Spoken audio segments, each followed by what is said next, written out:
Ladies and gentlemen, welcome all to our session brought to you by Mahindra Insurance Brokers Limited. Um, you know, just before we get started and introduce our first keynote speaker, we'll take a step back and look at what COVID really did to our workplace and lives.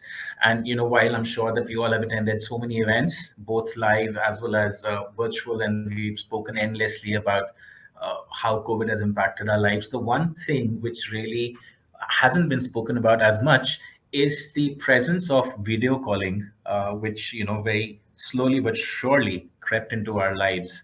Uh, and it became a norm to get on these virtual calls where we could see each other's homes. And for the ones with kids, we could see children asking for help with their schoolwork. On some occasions, we would also notice pets in the background. All this is very disruptive. I mean, we've not really had a chance to peek into each other's homes and be introduced to extended families like COVID really got us to do. Uh, Employees, they've spent the pandemic caring for their immediate and extended families. Now, that's something which happened by virtue of what was happening in the world, and including some older relatives, as well as friends, neighbors, colleagues. I mean, I've not seen so much compassion in humanity as much as we've noticed in troubled times. And they say, difficult times bring out, or rather, adversity brings out the best character. So I think it's a hallmark of what we as global citizens have achieved during the pandemic. Um, Now, a lot of the workforce also juggled their personal responsibilities in plain view of their managers and colleagues, and many employers have adjusted benefit plans to now accommodate to this newfound reality. People leaders or HR professionals preparing for a post-pandemic, so to say, post-pandemic world must also establish what benefits the future workforce will want and, more importantly, need. Now, fortunately, the clues are right in front of us. I think the guiding light of post-pandemic benefits is likely to be the flexibility. Even as the pandemic recedes, hopefully we are seeing the end of it. Challenges could still emerge from localized, so to say, outbreaks that close maybe a school here or a school there, or create new restrictions in smaller communities and not so much on the global scale. Now, employers that offer flexibility in how, when, and where work gets done are likely to be viewed more favorably by the current and potential employees. Now, this flexibility includes providing an array of benefits that meet employee needs, and then modifying, tweaking, twisting those benefits when workers they need change. Now, the modifications can be as simple as replacing an on-site gym with an annual stipend that employees can use to buy, say, in-house equipment, take in-person or virtual classes, or purchase a personal fitness app. And the possibilities are endless. So, without further ado, I don't want to take too much of our esteemed speaker's time, but I'd like to quickly introduce this session, which is powered and brought to everyone by Mahindra Insurance Brokers Limited. Uh, Mahindra Insurance is one of the few broking companies in India to have been awarded with the prestigious ISO certification for quality management systems. Mahindra Insurance is committed to providing value to its customers by understanding their insurance needs and risk profile, and providing innovative, cost effective, customized solutions to ensure total customer satisfaction. We've been doing this series of online virtual sessions like the one that we're presenting you today for the last 3 4 months, and the intent from Mahindra Insurance Brokers Limited has been very very clear and profound from the onset. uh, the company provides direct insurance broking for corporate and retail customers, and offers a range of products for the non-life and life segments. In addition, Mahindra Insurance also offers value-added services like risk management. I'm sure post-event you'll get to hear a little bit more about that.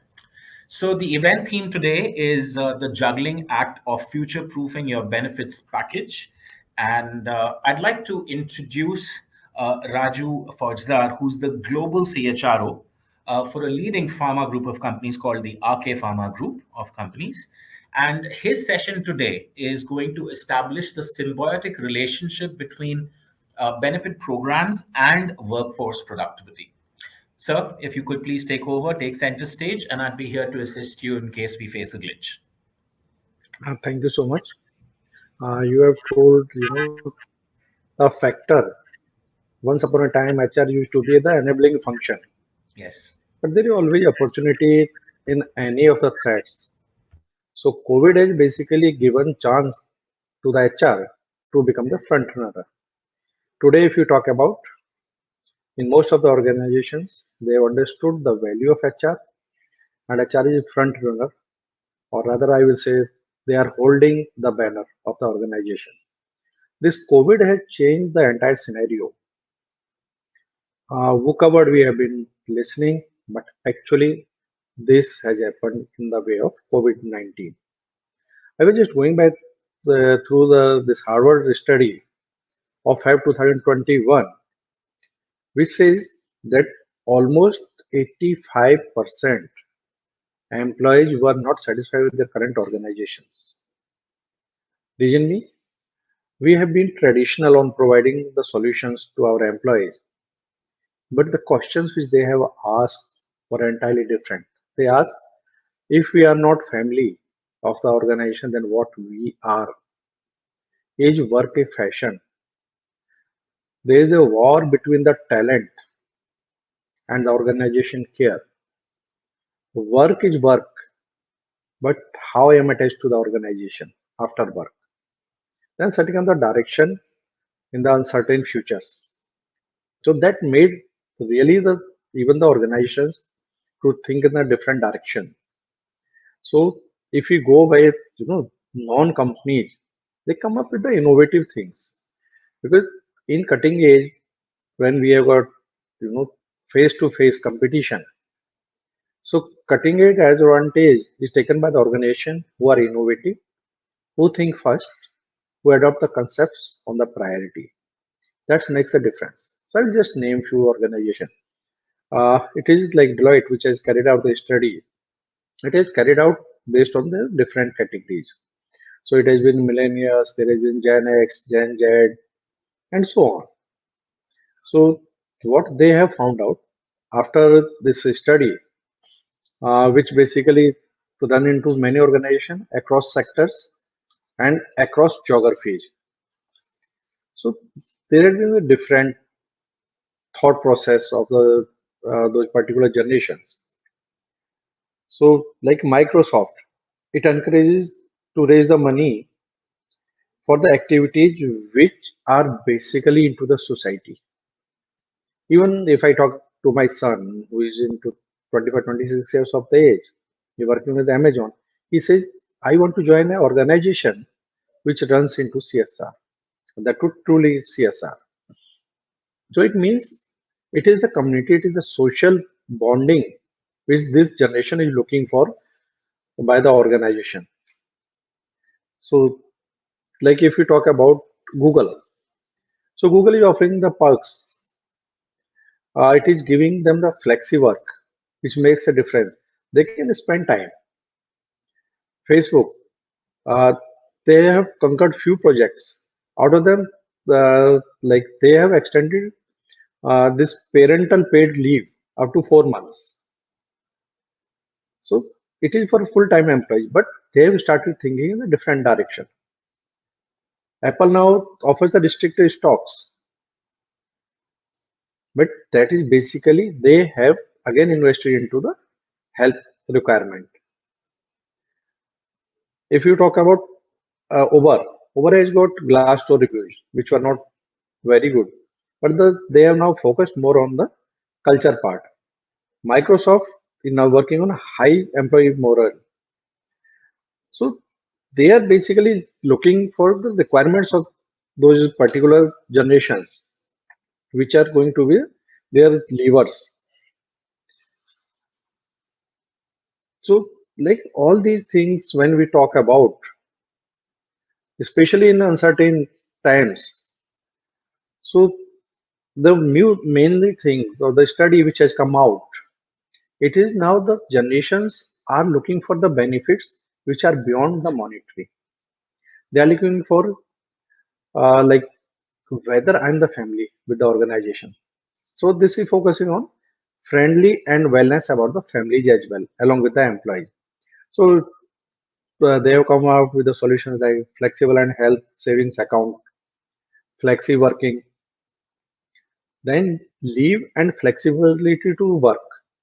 They want to spend time with their uh, families, with their kids, and to avoid the risk of any contamination.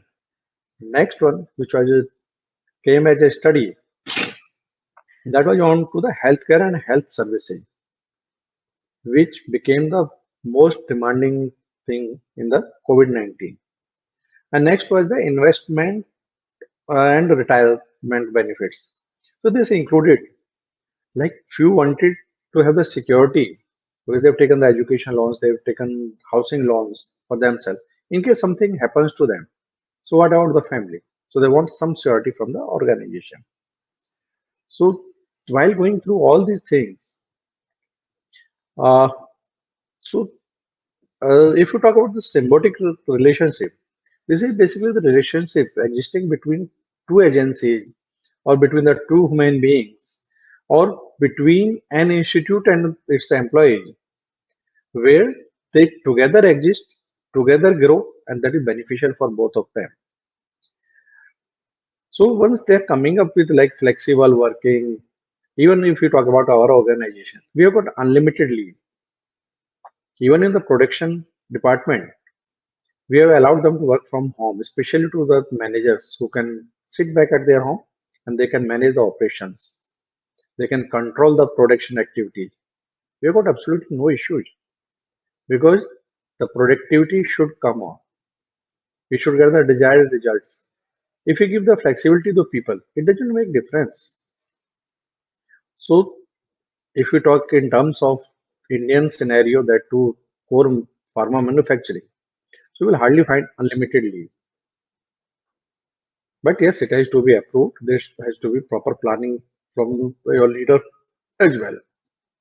So what it is going to give back to the organizations. So once going through this Gallup survey report of 2021, which was published, with all these new ways which have been improvised, especially during the COVID, to look after the employees, their families, society, and anybody who is directly or indirectly connected to the particular organization or to that particular institute. But results have been definitely varied, and these are based on the database. Anybody can go through it. So there had been first has been the greater organizational success, which talks about that the organizations which have looked after their human capital very well during the COVID, they've got 23% more profitability, means 23% addition to their bottom line, 66% greater well-being, that is net thriving for the employees. So mental health remains on the top priority for them. 13% more organizational citizenship. People took ownership of their roles. They took care of their responsibilities being an entrepreneur rather than being an employee. Few more positive outcomes which have been with respect to customers. So there had been 10% more increase in loyalty and engagement from the customers because our brand ambassador employees have worked beyond their duties.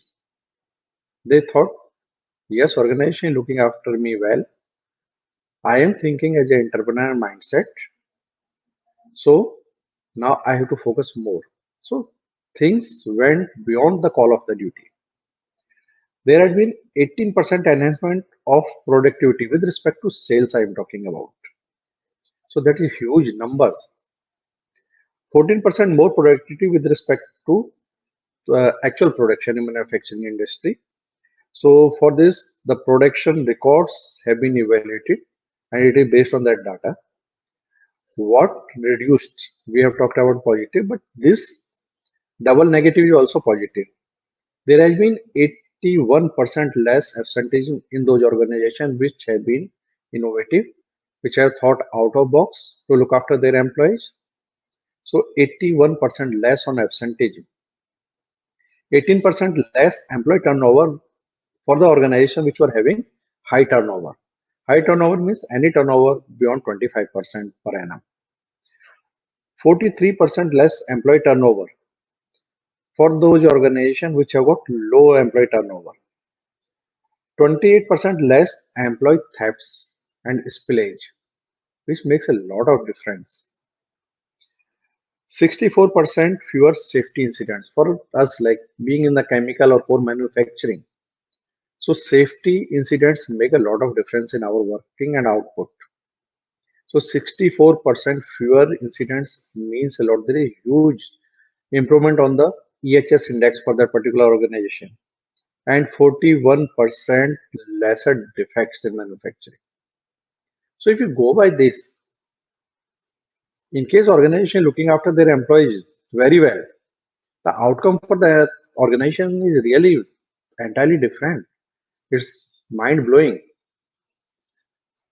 So based on those studies, folks have come out to understand and to even draw the action line for HR, that how they can think of those innovative things. Few things come automatically click with respect to circumstances, but it has to be sometimes backed by the data, because convincing management sometimes takes some time and lot of efforts. So how we are going to look for it? So Forbes Human Resources have carried out this survey. So I will just share its top six things which they found out, that conduct of stay interviews is more important than the exit interviews. Find out the problem within the organization, resolve it. Empower your team. Empowerment means the team leader should take the call. It's not at the organizational level we take the call. Let them decide if they want to go the flexible working. So that is should be acceptable to the organization. Lastly, it is the outcome which matters. Allow them to communicate anonymously. In case someone is hesitant to give the feedback, so we should allow them to give such feedback by the way of anonymous way. Avoid micromanaging. And this flexible workplace, basically, in flexible hours we talk about the module of work from home.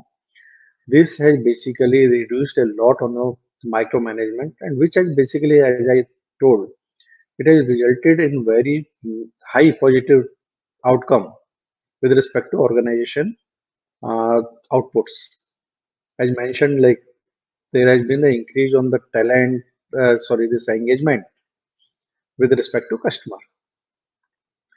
Check in regularly, because strengths, career aspirations, and the struggles which employees are carrying out in their life, especially in indefinite or when the circumstances are not stable, that makes a lot of difference. Might be HR has to change the strategy. So that has to be there. And then with any policy, any flexibility, the HR and the leadership team should be very, very transparent. If we are coming up with this CSIRO study, which was carried out in 2015 and again repeated in 2019 to find out the variation. So top five factors which have resulted almost on 80%. So it is Pareto 80-20 things apply. Inflexible working. What was the expectation of the employee? It was recognize me, and this has got 37% there. I am self-motivated. I am working from home. I am into flexible working. I am into flexi leaves, but I am self-motivated. I am committed to the organization. I am aligned to the organizational goals. Don't micromanage me. It has got 13% contribution.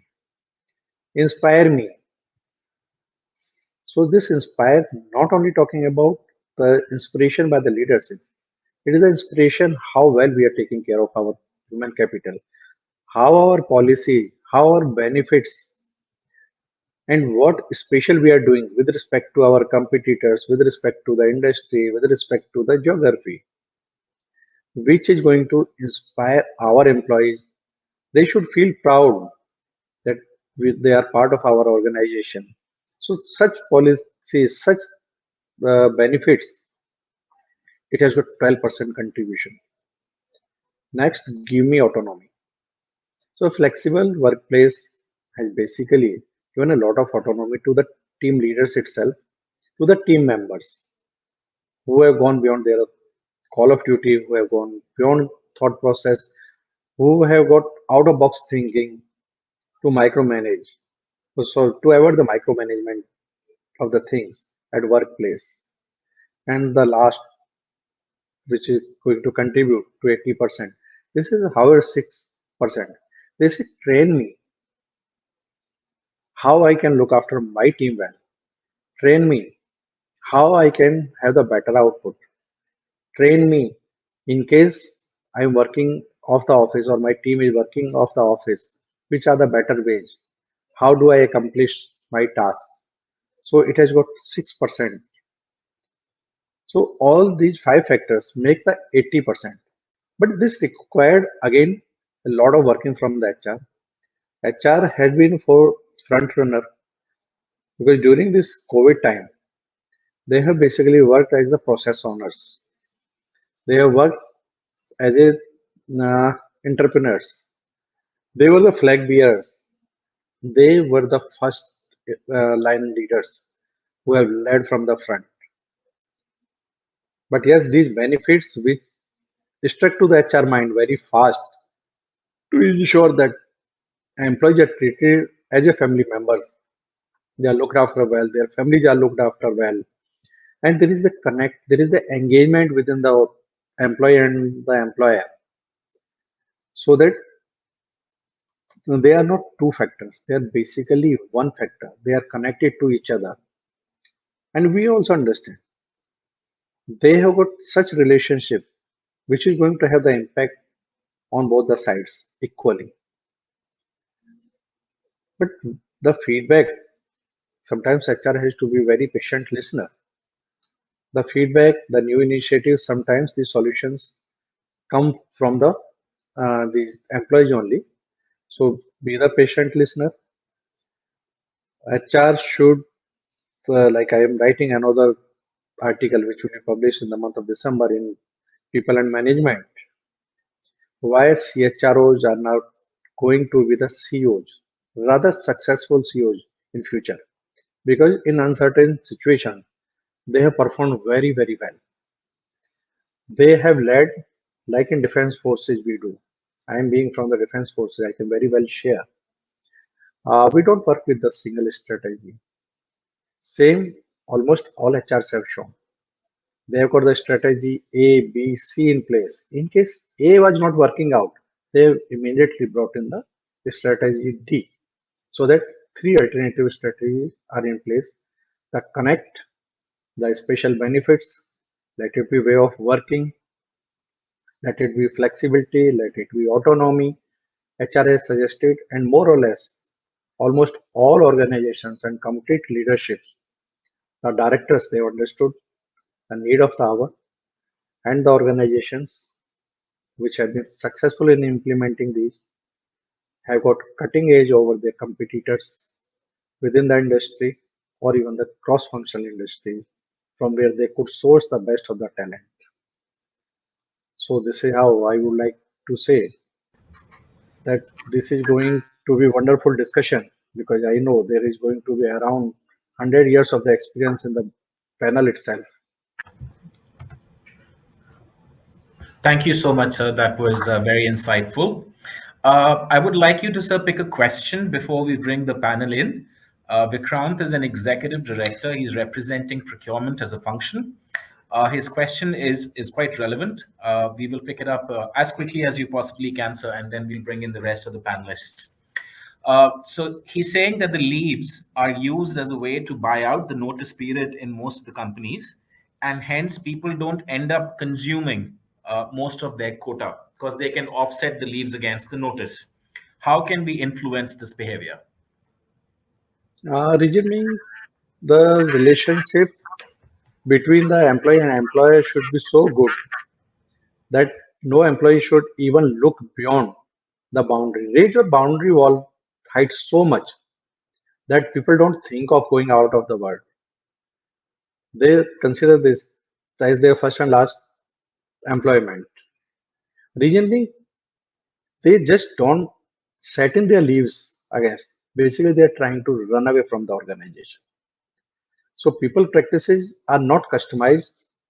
One shoe fits all. Understand your organization. Please ask the HR to understand the factors, and there should be trend study also. In case they say isolated 1 or 2%, so that can happen because that depends upon the psychology of particular person as well. In case this is happening in mass, then we need to introspect ourselves.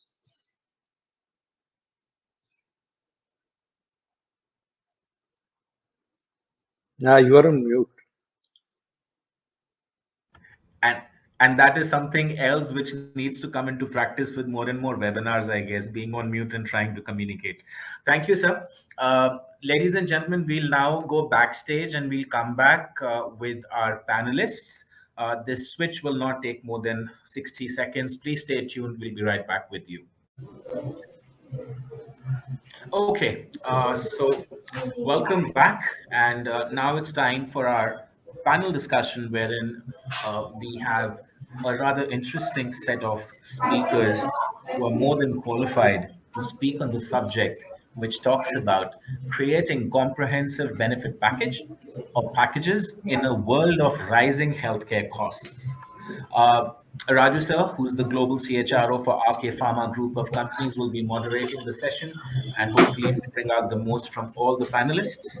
We are joined by Deepti Tiwari, who's the CHRO for Healthcare Global Enterprises, Dr. Ankita Singh, Senior Vice President and Global Head HR for Signex, an organization that we've worked well in the past. We've got Ekta Singh, Global CHRO with AGS Health. Welcome, Ekta.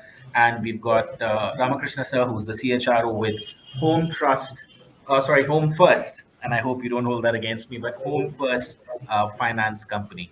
Welcome, panelists. And sir, please take over.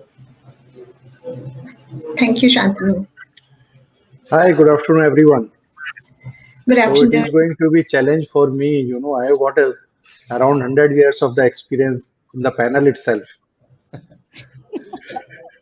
So moderating with I'm going to Mr. keep a Shanti. check. I'm going to keep a check on the Q&A tab, sir. So in case there are questions from the audience, I'll ask them towards the end of your session so that we can take them on collectively. Right.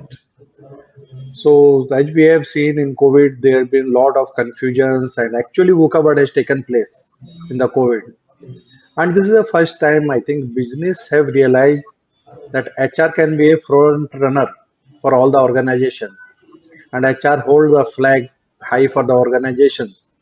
And it has been a wonderful connect by all HR personnel who have been kept the complete flock together, kept their talent with them, and innovative as well. Because once we are into uncertain situations, we understand that our all those practices have to be a little different, so that we are always best. We have got cutting edge over our competitors. I would just request if everybody can keep their mics off. So this is how the HR has basically made its brand. And even I was going through few studies and writing an article also that very soon CHROs are likely to be turned as the successful CEOs. Why? Because they have got the strategy, they understand, and they perform much better in the confusing states, especially in uncertain times. So, a lot of work has been done. And for the interest of all these listeners, so I know this is discussion is going to be very interesting.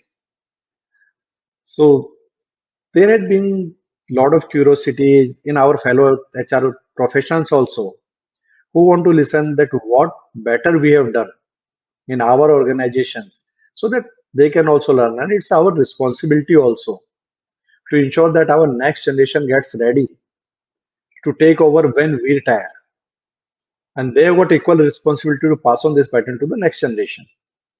So we will just discuss, and one by one we will move on to the topics. So the first thing which came to my mind, and I would request all of you to give your insights onto it. The pandemic has changed several facets of how we do the business in COVID-19 era. It's also the time that changed the way companies think about the benefits, because innovative ideas have worked better for the organization. What became evident was the broken care infrastructure and inflexible programs. Nimble organizations have recognized that employee benefits can be life changing for their workforce. Could we begin by asking each of you to have your insights to what different you have done during the uh, this COVID scenario, which ensured that our employees were happy with us and we looked after them well as a family members. So I would request Mr. Ramakrishna if you can start with. Sure. I thought you'll go alphabetically, so I'll get the last chance. Thanks for coming to me first, Mr. Raju. So I think for us, it's been, I mean, we're a largest spread out organization, and we present in almost 100 different locations within the country. It was the most important piece was ensuring that we get the uh, benefit, and during this period get the benefit to be utilized by the employees. How do you ensure utilization was the key aspect that we had to focus on, because there were two three things that were happening. Hospitalization was becoming difficult, medicine availability was becoming difficult, most importantly alternate opinion was becoming very very difficult. I mean, people were rushing you. They would say, okay, whatever at the rate, whatever rate is available, you have to take this medicine. Is it really good? Is there a issue with it, or is it right for the condition that you're in? Was never explained to the the patients, and therefore our employees were facing a lot of difficulties around these. So we thought one of the most important pieces in this period was to create a helpline which people could talk to, understand what they're going through, give them help in terms of hospitalization and acquiring the medicine, but more importantly trying to understand what they're going through, and can we help them and make sense out of what is happening. And more importantly, is this the right medication, right line of treatment? uh, while everybody was learning, but there were a few set of people who were experts and who were getting guidance, and ensuring that those experts opinion was available for our employees was the most critical piece. So we created that helpline. We, on our everyday calls, we would reiterate about this, that people should not fall prey to some of the things that were happening. People were giving medicines, people were hoarding medicines, people were randomly given oxygen, or blood, or so many other things. So that was something that we first created, having a proper helpline with proper doctors, experts in that field, put them on there. The second thing that we did then was to kind of communicate this to all employees, ensure that they all knew about it, and at the time of need, we quickly got them the support that is required. In addition to that, all the other pieces around hospitalization, ensuring payments, etc., speeding up the process of payments so that there was no high financial burden, etc. That was, I think, par for course. Every other organization was doing it, and so did we.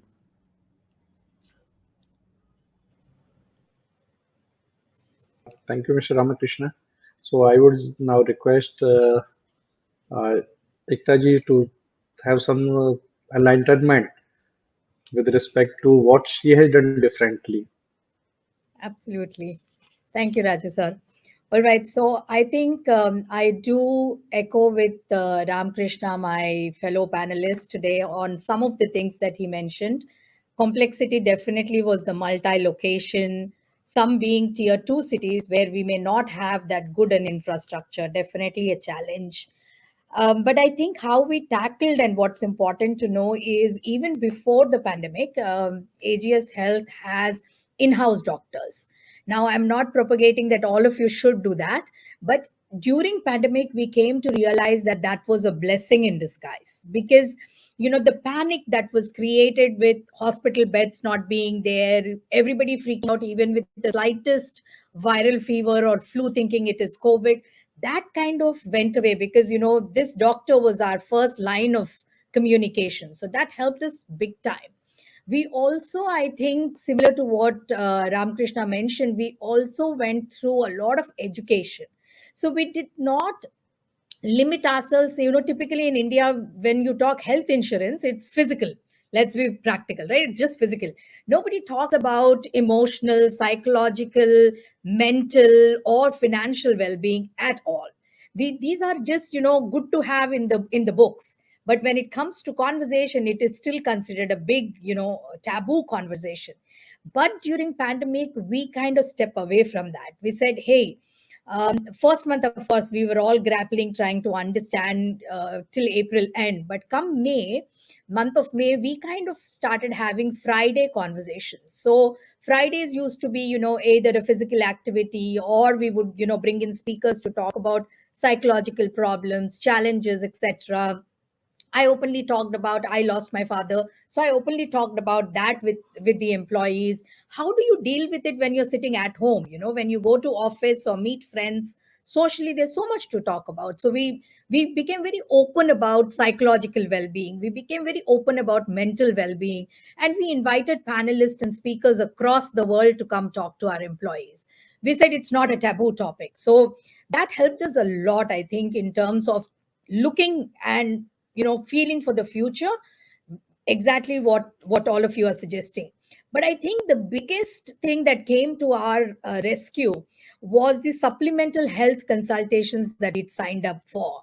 That came big time to our rescue. In each city, employees could call doctors, could do video consultations. So that helped us a lot, and panic was less. We also got doctors to educate us on what is COVID, what should be done, what should not be done, etc. So I think all in all, a healthcare company which believed 100% working from office to go to 100% working from home, that too in a span of less than 24 hours, is a milestone in itself, is how I would probably conclude that, Raju sir. Thank you so much. So I would request Dr. Deepti, because she has got the background from defense forces as well. So strategy wise, you will have different experience.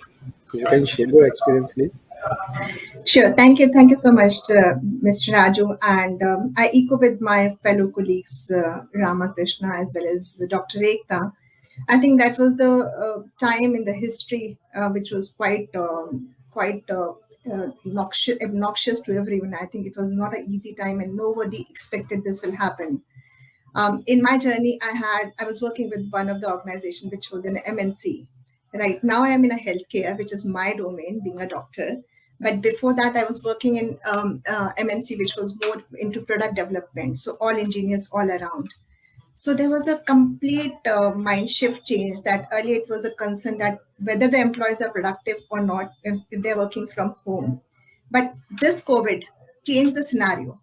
People adapted to the new change, new norm. Yes, even working from home will be productive in itself. It's not that the moment people are sitting at home and working, and this is they are really not adding any value to their roles. So that was a misconception which was completely thrashed away, because the need of an hour was the health to everyone.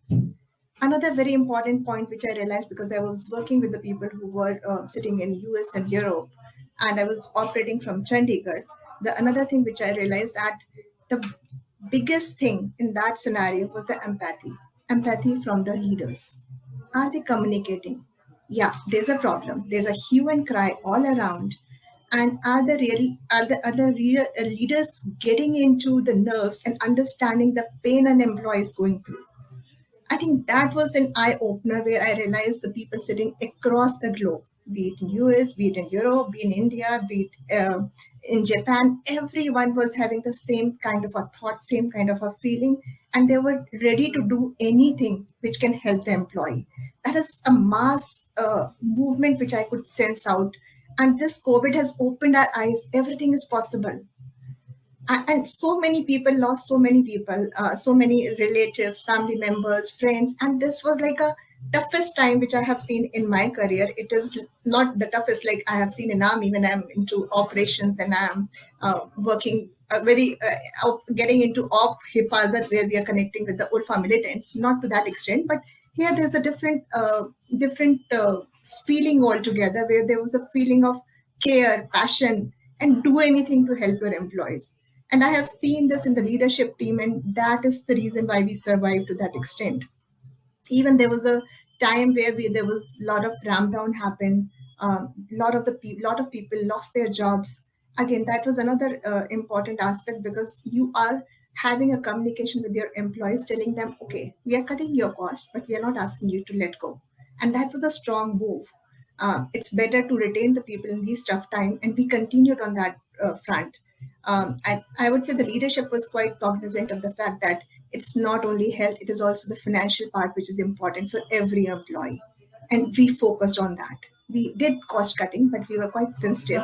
Um, the higher levels, it was higher. And when it comes down to the lower level, it was lesser, because we understand the impact. And the moment it was like we bounced back, we reverted back. So I think that is also, which was a new norm, that people uh, continue with the organization if the employer is sensitive about not only the health, the physical well-being, but also about, are they really concerned about the financials? Because how will they survive in this pandemic scenario, where if someone, there's so many people who lost their jobs, and I think that was much more demeaning for the people. Because end of the day, everyone requires money to sustain their livelihood. I think these are the couple of things which I can talk, and I can echo both with the Ekta and Rama, those factors which they have highlighted. Even you, Raju sir, the way you have mentioned, I think testing time and every organization tried doing their best to sustain for a long run. You. So, a lot of insights have already come with the first, but now it is sparked, another thing to my mind, which I will invite all your views. That today's workplace includes multiple generations. These generations have got their different requirements. So we have got millennials, we have got Gen Z, we have got Gen Z, and then there is, our think tank, which is about to retire. So all have got different demands, different needs. Their choices differ, their preferences differ. Naturally, these difference extend to the types of healthcare and other benefits and perks as well for these employees. Sometimes we divide the policies or the schemes which are very valuable for them and appealing to them with respect to our other uh, counterparts and competitors in the market. A diverse and inclusive environment also establishes a sense of belongingness among the workforce and our high pot especially, because they are the people who are most volatile and who leave first. Connected teams are proven to work harder and smarter, producing the enhanced business outcomes. How can insurers and benefits administrators chart out the program that create more supportive and inclusive workplace? So I would request Ekta ji to first enlighten on this one. Absolutely, Raju sir. Thank you so much. So, indeed, it is a challenge, especially when we walk the corridors and we don't understand, hey, dude, language. Yeah, so that's on one side. And the other, of course, is, our culture itself of how do we deal with elder generations, etc. So at AGS, in our company, what we've done is we have a bouquet of services. Instead of just offering one standard kind of medical insurance, one size fits all, we don't believe in that. So we offer a bouquet. Now, it could be, let me explain what I mean by that. So let's say if there is a young um, adult out there in the company, 24, 25 years, doesn't necessarily need, and in healthy condition, doesn't need a lot of medical attention, or doesn't need have medical needs, then he or she could opt for base plan, which primarily is, a smaller coverage. And as you grow, maybe you have a family, then you need extended maternity, etc. benefits. So we've got in that manner, anyone can choose whatever plan they want, and the organization covers 80% of that. Now, during pandemic, what we did were three changes. One, of course, we announced COVID leaves. So if anybody was, tested positive because of COVID, like Deepti said, empathy, very important, very critical to have. So we said, hey, our way of doing it is we will give you salary. We do not expect you to use your leave, personal privilege leave for this reason, right? So we introduced that, number one. Number two, pandemic gave us also an awareness into health sector a lot. People who are struggling with diabetes, for example, or hypertension, for example. When I looked at the medical insurance, we said, wait a minute, there is a solution. Doctors talk about various kinds of solutions. However, those were not baked into the medical insurance, right? So, for example, gastric bypass. Many doctors were saying, oh, this is a good way to control diabetes. Well, I leave that with Dr. Deepti to tell us whether it's right or wrong.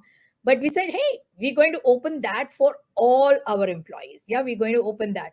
Now, if that is so, employees choose whether they want to or not.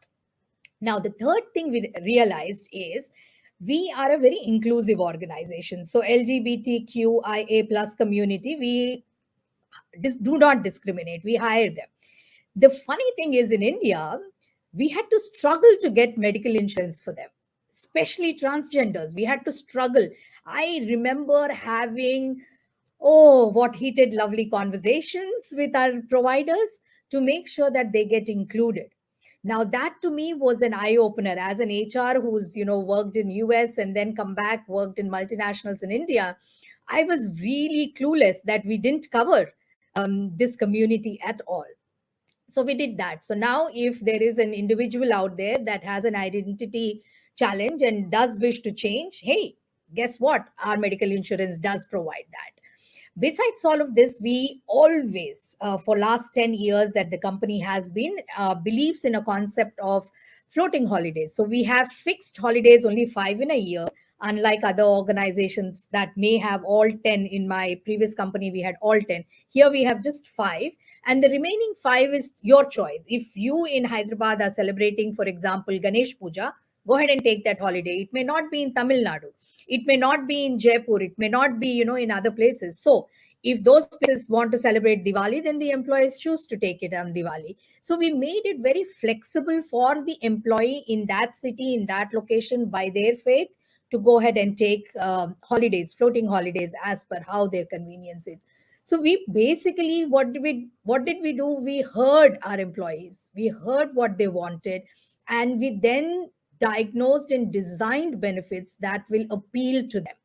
Most importantly, last but not the least, I want to harp on the fact that mental well-being again becomes a very big game, and I love to talk about it as much as possible.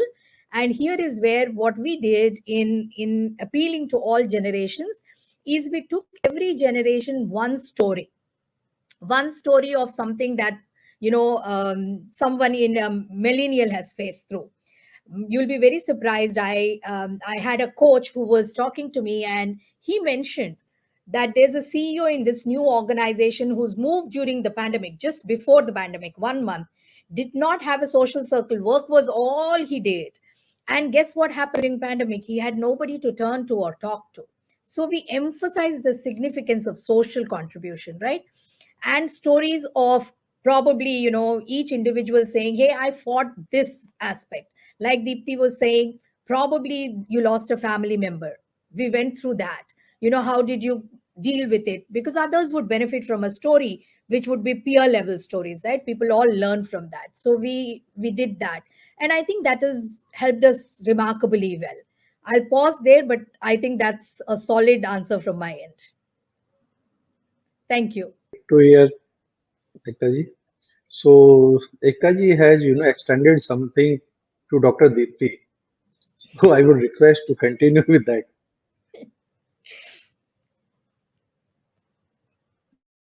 You are on mute, Dipti. Ma'am, you're on Yeah, mute. sorry, my bad. Thank you, Mr. Raju. And yes, excellently put it across, Dr. Ekta. I agree with you. This is a time in the history, if I talk about, this is for the first time in the history, we are dealing with four different levels.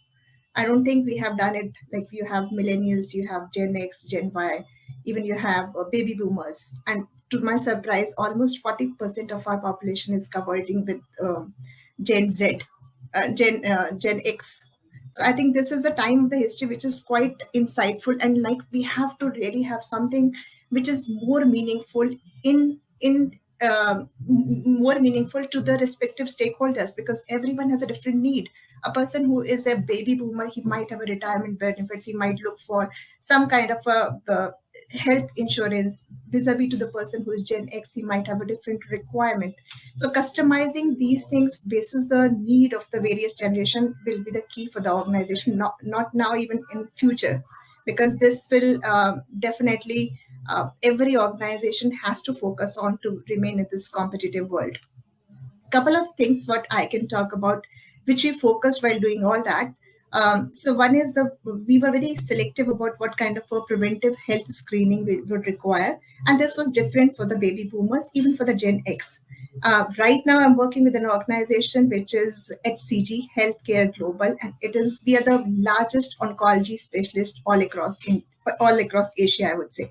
So that screening part comes so easy for us, and we understand how the cancer is getting deep rooted into the masses. So I think this is another important initiative which we are running in this organization, so that people understand how it is important to get these investigation, FNAC, the biopsies, and even the screening for various organs to be done. I think this is something which is we are very specific, and being a cancer organization, we are focusing on that. Apart from this, I would say the telehealth, which is going to be the new norm, which is not only involving India, it is also globally getting impact. So this is another area where we are touching our masses who are globally spread out. Then there are basically some other apps which are coming, like gym membership, online workouts, where people who are sitting in this Gen Y and millennials, they need it. And that's also we are putting as a employee assistance program where they can opt for it. When it comes to nutrition, but as rightly said by Dr. Ekta, that definitely we need not only focus on the health, it is mental, physical, emotional, even the fitness, well-being. And now the millennials want that, not only millennials, and the need of an hour for rest of the generation also is also coming in play. And organizations really need to be competitive enough to get all these kind of different packages or different employee assistance programs available for the employees. One more important point which I want to highlight, this is about financial well-being. And this is an important aspect. And what we are doing as an organization, we are making sure that the people who at different levels are having a different needs. So there's an advisor available for them. How can they can have a better financial planning and mental well-being, the most important topic which Dr. Ekta likes. Right. I think this is again a game changer, because almost 7% people in the globe is getting impacted, and it has been considered as a stigma or a myth, or maybe we are not aware or we shy away from it. I think this is another very important thing which organization needs to be sensitive, because they are working with various different level of generations, and the way a Gen X feel and think and accept this person will work like this, and Gen Y and millennials have a different way of thinking, they need to understand why, right? And Gen X might not be comfortable why this person is asking why. So these are like barring those health issues and all, I think this is more important, because unless until I am emotionally stable, will I be able to do the best of my job? Answer is no. As an organization, as leaders, we need to be very sensitive how we are going to address the basic needs of an employee. Forget about the wellness programs. So this is a basic. If I have to come to office and my manager is just asking me to do something, or being rude to me, or thrashing me out, will that work? Answer is no. How we create that kind of a camaraderie that there's a trust in the organization, that people love to work with that manager. 80% people leave the organization because of the managers. Unstated reason, and you will have many reasons, better prospects, better opportunity. We keep doing in HR function, but you know it pretty well. It's not they don't leave the organization, they leave the manager. I think that sensitization, that coaching, that mentoring, hand holding, being a friend, philosopher, and guide to these people will make a huge difference when we talk about the wellness, even giving the employee benefits. All right, because it's not now, as mentioned by Dr. Ekta, that LGBTQI is also coming in place. So we have to make sure that every inclusion is happening in the organization with an open mind. It's not a closed door approach will work. So we as leaders in HR, we have a very strong role when it comes to putting the right culture into perspective. So these are my open thoughts. Thank you, Dr. Deepti. So, Mr. Ramakrishna, I would now request to add something which we have missed out in this discussion. Yeah, hardly anything. I don't think we've missed out anything yet. I think from a inclusion perspective, when we're trying to include, uh, we tend to kind of exclude them when we are trying to include. I think that's the dichotomy we start facing. We create exclusive. Uh, Policies or frameworks for creating an inclusion that tends to create a deeper wide divide between the people that we are trying to include, and that dichotomy is something that we try to solve. I mean, how do we create policies or frameworks, or the process in terms of for the people who we are trying to ensure a part of integral part of the workforce? How do you ensure that it is easy for them? For example, for a set of people, we need to ensure assisted help in terms of claim process. How do we ensure that there is an assistance available? You can't say that, okay, we're a millennial workforce, everything will be online. You just go to this portal and you'll get the claim process done. So can you create assistance to people who are, can you create at special or emergency times? Process may not be the first thing on the mind of people. How do you ensure that the service is still delivered to that person without having to go through a tedious process? Yes, the process is there when you have planned hospitalization, etc. But there is an emergency, you can't keep talking about process. So how do we do things which are over and above and make the person feel a lot more inclusive in this organization? Somebody has the money, they will go spend, they'll claim a reimbursement. Somebody puts, I mean, you're earning bare minimum wages, you're able to just fulfill your basic needs, and then something like this which is big hits you, uh, you have no idea what to do, what next. So can you create a inclusive atmosphere for even those set of people, that they don't feel challenged, say by providing an immediate assistance in terms of money? uh, they may not need a great, I mean, they'll go to a modest of the hospital, etc. They don't need a fancy package. What they need is money at that point in time, because that's what the hospital is asking them for. So understanding those needs and creating a atmosphere which is a lot more inclusive becomes a critical aspect of driving inclusivity in the organization. Thank you so much. It's ideas provoking, which is getting deeper and deeper. So now it has sparked another query to my mind, which I would like to share with you all. As a people's leader, we are the key stakeholders in gathering and acting on the constructive feedback from all our employees. And now with the inclusion of LGBTQI, I think the feedback will be very diverse. So that can also be shared. Employee experience is at the forefront and continues to gain prominence in boardroom discussions, as we all feel, being the HR profession. In a cutthroat and highly competitive environment, business leaders are looking for something that can make their company stand out from the competition or step ahead of their competitors, where they can think of, getting the best of the talent from their industry itself. How are the companies benefiting by future-proofing benefits packages? So I would request Dr. Deepti to step in and can enlighten us. Sure, Mr. Raju. I would say this is a new norm, and we really have to stick to it, because if you really want to have a, a player where people would love to join your company, I think you cannot just remain ignorant about the fact. So when we have to hire people, what I'm seeing, there are people very openly coming in asking me, what is that benefit apart from my cash package which I'm getting? And this I'm talking from the senior leaderships. Okay, ESOP's good. This CTC is good. What else? So another important point is the medical insurance. And here it comes, how much is my insurance? Seeing the kind of market shift where the expenses people have gone through during this COVID crisis, they are very, very clear that I really need to have a strong medical insurance for me and even for my parents. So now the conversation is not only restricted to the employee, it is restricted, are you covering my parents? Because I think this COVID crisis has given a clear cut message that if you're not strong in terms of your insurance amount, it might land up into a worst crisis. So that is what is happening.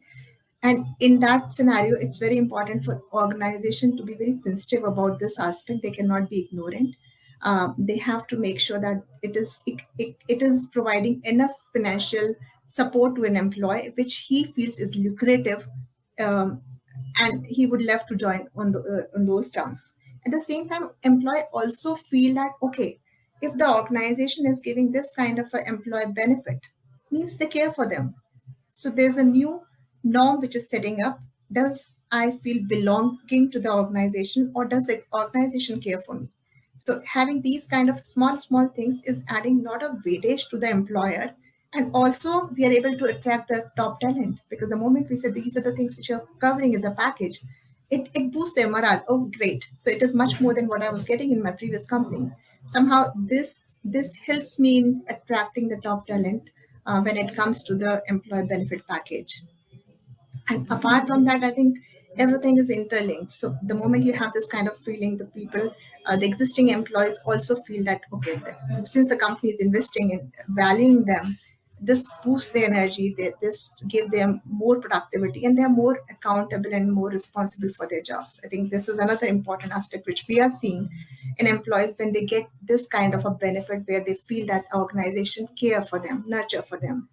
um, and another very important point which I would like to say here, that we all want to be healthy. Imagine if we are not healthy, how comfortable we will be coming to office, how comfortable we will be able to do our own work. So that health is something which is a basic need. Everything can put aside. First is health. So the moment you have a healthy workforce, definitely you will reduce the absenteeism. You will reduce the healthcare cost also, and definitely your sick days will reduce, increasing your productivity in long run. So that's another important thing which we are seeing, that healthy workers are just equals to happy workers. Rising cost of the medical ailments, I just told, reason being because this rising cost of medical ailments is something which is bothering people, and this has come time and again. So if we are taking care of the medical health, medical insurance coverage, this is going to help them. Over and above, the moment people see, okay, we are giving those apps where they can have their health fitness, then we are providing this meditation sessions for them, some Zumba classes, the very, very basic things. So these are things which people are looking, what can I get more from the organization? If organization provide these basic amenities, which is not too costly for an employer, but on in long run, it add a lot of weightage to the employee. Okay, my organization feels about me.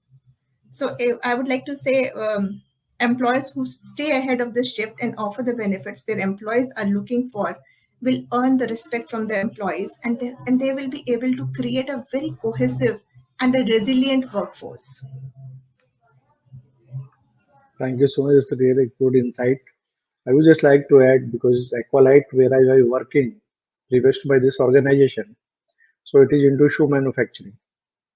And footwear manufacturing is not very organized as of now. However, the organization is somewhere within top 10 players in India. After Relaxo, Aqualite is being the name next. But to improve and to improvise on the things, joined in the August, and By the time of March 20, we have got all these issues. So the work of improvisation was going on. When suddenly this is again nobody thought of that we can also work from home. So there was the promoters asking the first questions in case we all work from home. What do you think next can be? I told them we can at least plan our strategies. We can have the daily meetings. We can have our brainstorming. We can have mentorship for our people. And one best thing which I started somewhere in the October 2019 itself, it was a well-being fund. Where the strength of that organization was 6,800, and were not very structured health facilities. And as mentioned by Mr. Ramakrishna, that in case of emergency need, when they don't need the fancy hospitals, but they need that financial support immediately. So this well-being fund, 20 rupees per head per month, it was not a huge amount, but the accumulation was really good. And really this came to our support very well. When during the pandemic, when their mediclaim of 1 lakh got over and again money was needed for their treatment. So management was there to support, but this was also handy money, which helped us. Well-being, yes, I would like to add like few organizations we have also done, but other organizations I have seen during pandemic, almost twice in a week, they have got the yoga classes which included the families as well. So it was an online program, so everybody was watching and they were following. So these things have really worked out. So now the next thing which has sparked and I think we should discuss on that group health insurance has taken the center stage post pandemic. Earlier such issues which have happened that was 100 years back. So at least 2 to 3 generations have now seen this uncertainty. So how can brokers play an important role in proposing an all-inclusive group health insurance? So I would request Mr. Ramakrishna to enlighten on this. Thanks. I think brokers play a very, very important role. I mean, it's two things. One is the inside out perspective, understanding where we are spending in terms of health insurance, the kind of hospitals we are going. Is there a support that we can do, creating that benefit so that people don't end up either overspending or end up being out for a longer period in time. So both need to be ensured that it is optimal, and that optimization from an inside out perspective, brokers are able to bring in a lot of value add because they have all the data. That information is available. The second part is the outside in perspective. How do I bring in the best practices from outside? What's happening? For example, I mean, this is a very good forum where I'm able to understand from both Ekta and Deepthi around the kind of work that they're doing in their respective organizations. Some of the brilliant ideas can be quickly put in play in our organization as well. So we make it very few such chances, but brokers are doing this day in and day out, and therefore have a very good intelligence around the best practices that is helping the employees. And like we started off, healthy employees are the happy employees.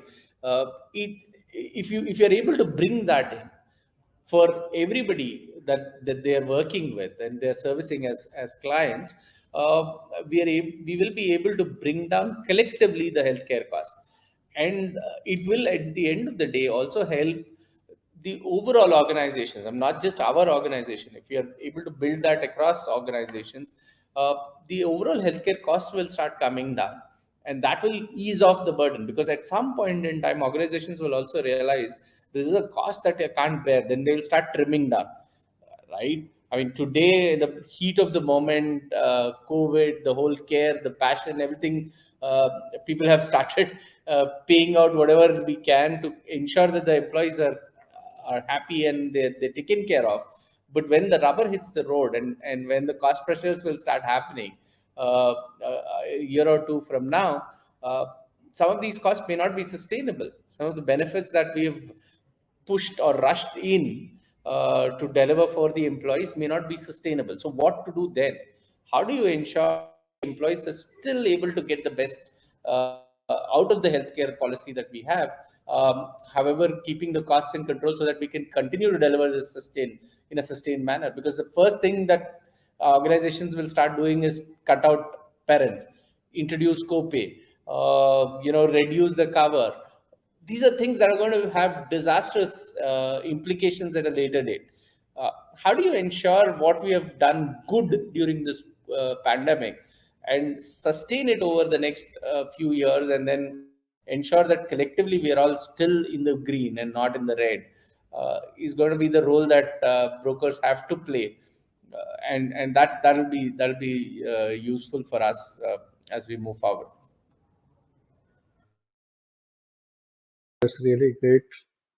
We understand that finances will come in place not today, but after a few years, once we are out of uncertain situations.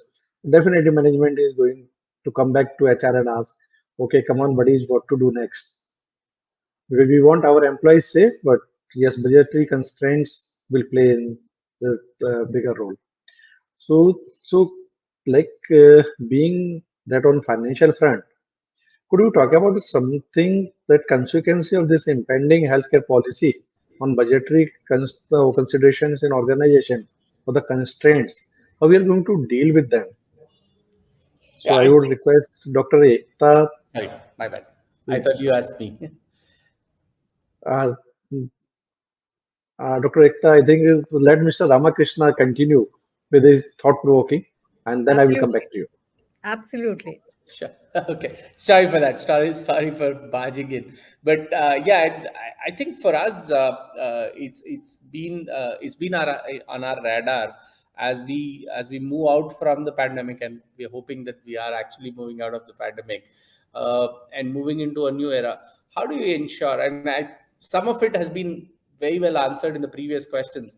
Focusing on mental, physical, and financial wellness are going to be the three key pillars for keeping the costs under control.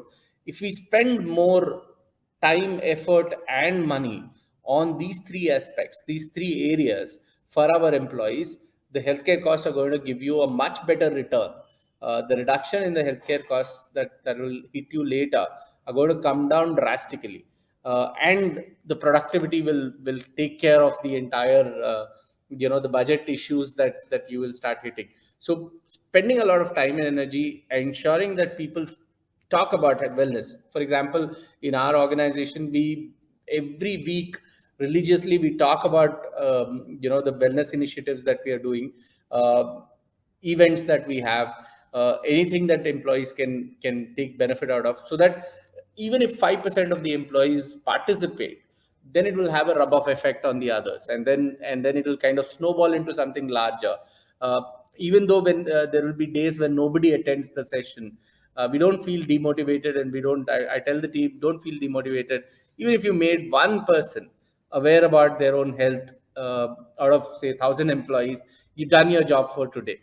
But keep at it for tomorrow, keep at it for next week, keep at it for the next month, so that over a period of time. And because this is another, the problem is, yes, we spoke a lot about wellness, health, fitness, etc. when the pandemic was there. 3 days, from the day that people said, okay, we are okay to not have masks, you could see en masse there was nobody wearing a mask. You're very quick to go back, as I mean, I can't say as Indians, as just human beings, we're so quick to go back to the past. I mean, the people, no hand hygiene, the number of times we used to wash our hands just uh, came down drastically after the number of people who are getting, I mean, as we saw the number of cases falling down. I mean, even between the second wave and the third wave, there was so much relaxation that people took, and then the third wave hit us. So that is something that we will have to keep focusing on, and that eventually will reduce the healthcare costs, is my opinion. And there's no other way. I mean, you can't create artificial boundaries or policy frameworks or features to do that. You will have to do actual real grunt work at the ground. Make sure that people are aware about their wellness and financial wellness. Finally, it'll all boil down to employees being financially healthy, so that they're able to take care of their own needs. They're able to uh, spend time, effort, and energy, less stress, and which leads to lesser number of diseases, which will lead to finally lesser number of lesser healthcare costs. That's how I look at this. So, Dr. Ekta, I would request if you can also add on to it. Yeah, sure. Ram, that definitely was very powerful. Thank you. So, from our end, I think I'll tell you my personal mantra and then talk about various things that we're doing. My personal mantra is leave the place better than you found. So there's no going back. I mean, in my mind, the way I see it is if I have come till here, from here, I'm not going to walk my steps back and say, by the way, I will no longer give, or I'll introduce a copay or whatever it may be, or I'll increase the deductible, whatever part may be. No. Yes, I'm confident that as time passes, whether it is 2 years, 3 years, I don't know, but there will be a question on the benefits that's being extended to the extended family. So, parents, today we cover either parents or in laws. I'm confident that conversation will happen. But I think as HR professionals and as leaders on the call, we need to talk about benefits as a holistic package rather than just benefits as in the terms of, medical insurance, or dental vision in that manner, or life for that matter. I think we need to talk about larger things. For example, we should talk about in our organization, we have a prep school to, get our individual contributors to become people managers. So there's a certification program. All that is a benefit, and we somehow miss talking about that. One of the things that in our organization I'm very proud of is a program called Balancing Act, wherein we bring in both the couples that are working, right? And ask them, how do you make decisions? How do you communicate? How do you manage wellness? Is there a me time involved anywhere in all of this?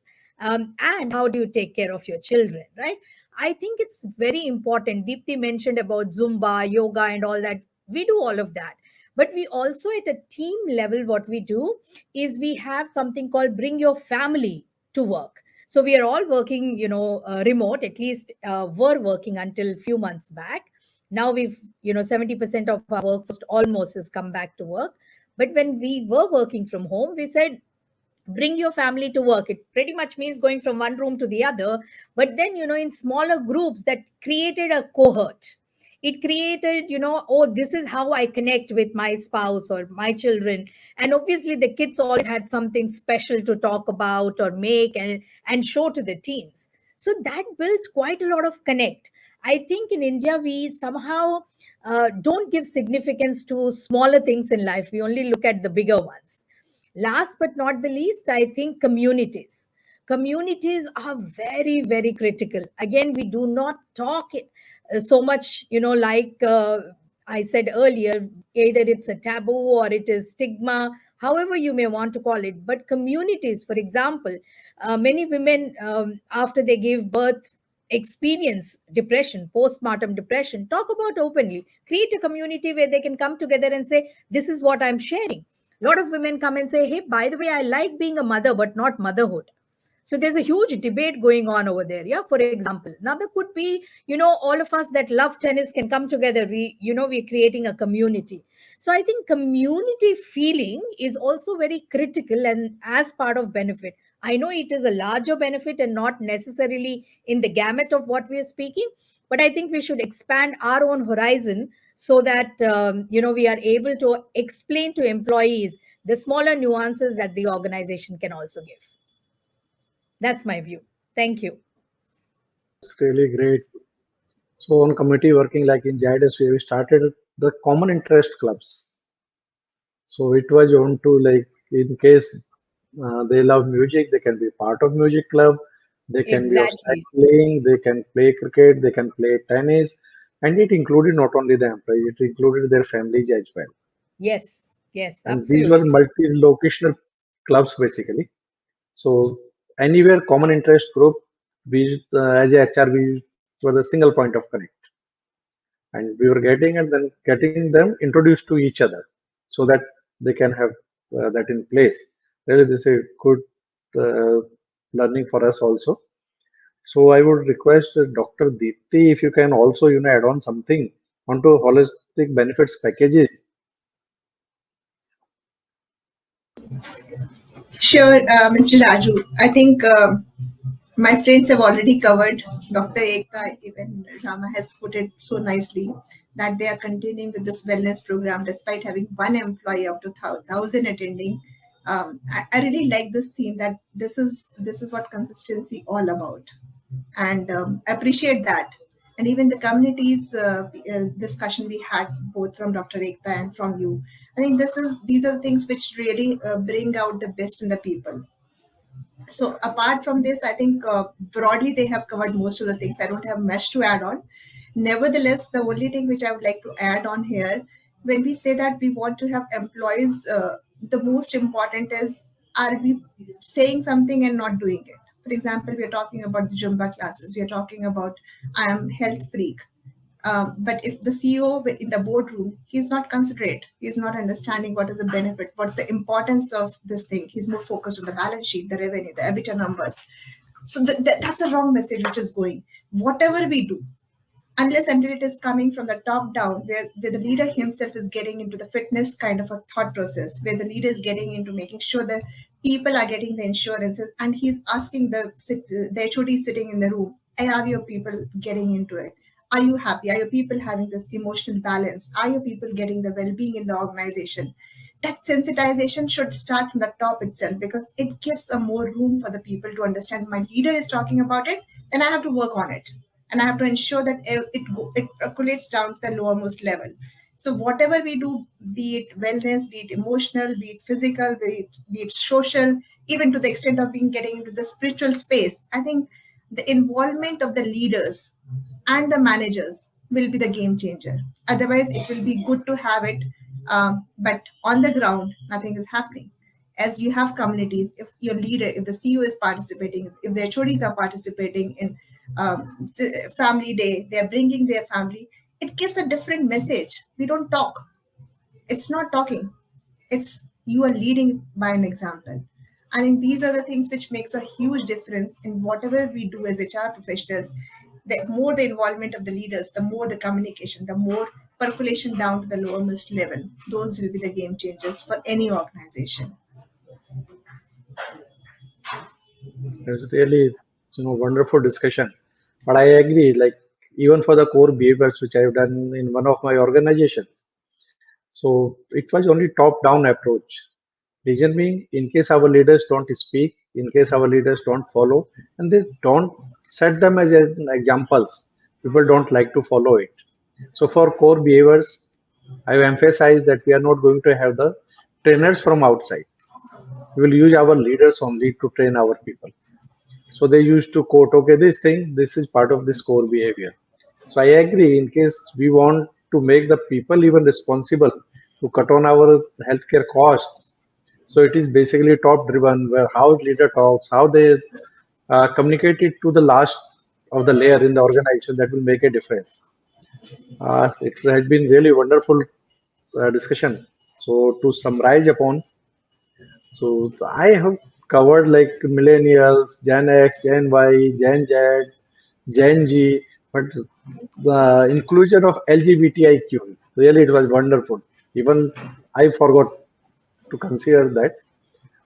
All of you have come out with all innovative ideas to have the helplines, to utilize the all resources which were available, not restrict or limit yourselves. Once it was going to help all our employees who are family members basically, how you have looked after the people who were not having families with them. I got example of uh, this uh, Tata Vistara. There was one of the pilot, so their HR had shared that he was posted very recently to Delhi and it was sudden lockdown and person was affected by COVID. So they also shared, but it is really innovative how we look after our new family members. That not only gives soothing effect to that particular direct person, but it spreads a message across the organization. Yes, organization and your HR cares for you. Mental well-being, financial well-being, health well-being. Yes, we have talked out a mindset shift to cover our LGBTQI and the problems which we are facing. It has been very well covered. I think most of the organization are looking for to have this immediate financial help to help out their employees in case of such distress, not only depending upon the management. So I would like to thank all panel members for giving their insights. So now we open up our this session for question and answer round. Yes, hi. So we have a question. It says, post-COVID, the potential candidates have started demanding remote work for, different occasions and multiple times. We know that the occasional collaboration in office actually improves productivity, which I quite agree with. Uh, so any inputs on the topic on how we can keep working from office more attractive? I can take that if you don't mind. Now, All please. right. All right, so I'll try to take a stab at it. I think that was Vikrant who asked that question. I did see it there, but was too lazy to type the answer. So here's what my way of tackling that will be. And we are facing that as we speak today.